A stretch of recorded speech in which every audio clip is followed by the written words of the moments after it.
আসসালামু আলাইকুম রহমতুল্লাহি বরকাতুহু। হ্যালো গাইস, আসসালামু আলাইকুম। কেমন আছেন সবাই? আশা করি সবাই ভালো আছেন। বড় বড় মতন আমিও ভালো আছি।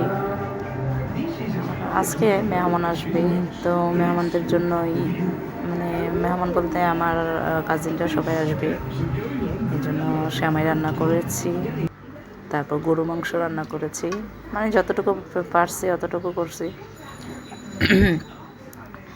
আমরা কুমিল্লার মানুষ মেহমানদারি করতে খুবই পছন্দ করে। তারপর মুরগির রোস্ট মানে ভুনা করছি। রোস্ট করি নাই, করবো, সবাই তো আর পছন্দ করে না। তারপর মুগ ডাল দিয়ে রান্না করছি।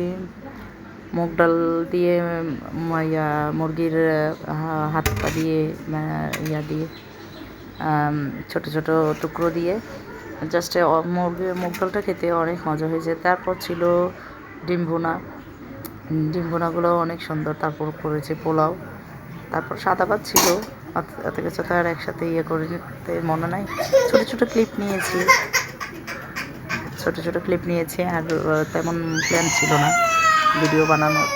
আর সেদিন আকাশটা খুবই মেঘলা ছিল, এটা আমার সন্ধ্যার পর যখন মেহমানদেরকে নিয়ে ছাদে গেছিলাম, তখন সেই একটু ক্লিপ সূর্যটা নিয়ে নিয়েছি। সূর্যটাও বা বাদ পড়বে কেন বলেন? সূর্যটাকে দেখতে খুবই সুন্দর লাগছিল। তারপর সেই মেঘলা আকাশ, আবার দিন শেষ, আবার পরদিন ভোরবেলা আবার একটা নতুন সকাল শুরু। তারপর আমার দাদা আসছিল আমার বাসায়। অনেকদিন হয়েছে চট্টগ্রাম আসছে, আমার কাকাদের বাসায় ছিল। আমি গিয়ে আমার দাদাকে আনছি। আমার দাদাকে আমি অনেক পছন্দ করি, অনেক ভালোবাসি। আমার দাদার জন্য সবাই দোয়া করবেন যেন উনি আরো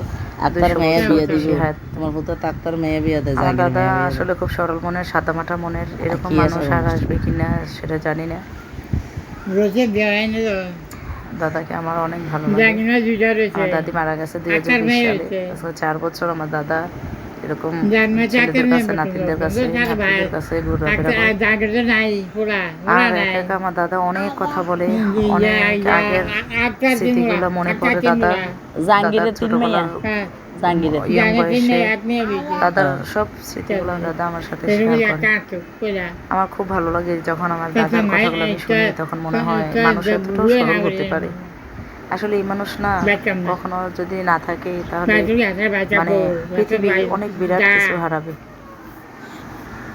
আমরা সবাই দোয়া করবেন আমার দাদার জন্য। দাদার আরও কয়েকটা ভিডিও নিব, আমি আপনাদের সাথে শেয়ার করব। ঠিক আছে, সে পর্যন্ত সবাই ভালো থাকবেন। আসসালামু আলাইকুম রহমতুল্লাহি।